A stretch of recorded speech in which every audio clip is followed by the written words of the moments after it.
MSNBC is a little bit delusional, shall we say. They have an anchor whose name I can never remember, but she's kind of like off in left field, and she's on something, I gotta say. Some very happy juice, because she somehow has no realization, I guess, that, Kamala Harris is not a very good speaker. But guess who is? J.D. Vance. The pick for VP. J.D. Vance is actually a very, very good speaker, very, very well educated, Yale Law School, smart guy, former military himself, by the way. So let me just say, Kamala is no match. I'm just going to put it out there right now. From a verbal intellect standpoint, it's not a very high bar to beat Kamala Harris. Let's face it.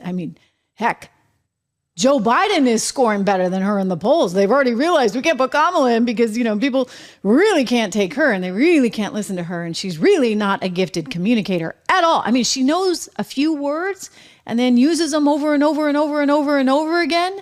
But anyway, this MSNBC anchor is so that she actually thinks Kamala's going to kill it in a debate. She can't wait for her to debate J.D. Vance. Careful what you wish for, girl. Watch. I think most of the people that came out to say Joe Biden should step down did not come right out and say that Kamala Harris should be next.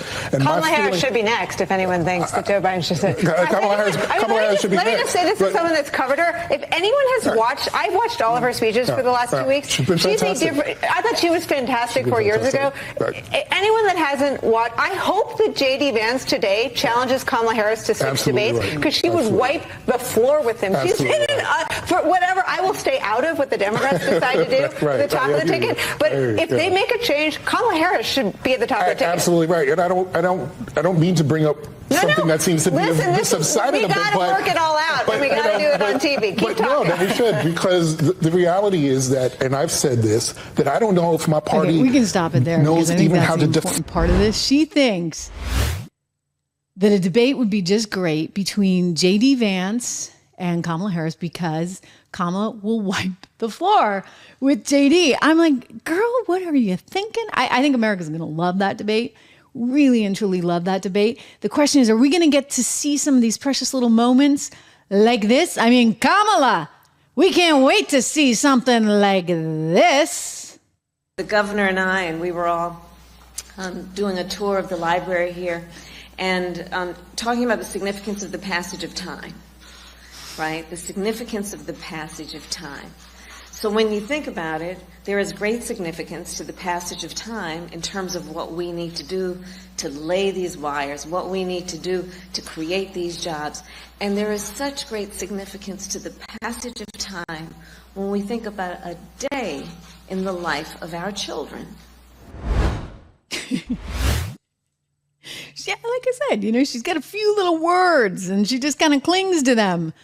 Joe has his anyway when he's trying to get out of a situation, right? He can't remember where his train of thought is, so he immediately changes the subject. She just doubles down on the subject and keeps repeating it and repeating it and repeating and repeating it. So I am really looking forward to a debate. Shall we say that'll be primetime viewing, because she's going to get destroyed. His only thing is he's going to have to be cognizant of her being a woman, blah, blah, blah. You can't go in for the total kill.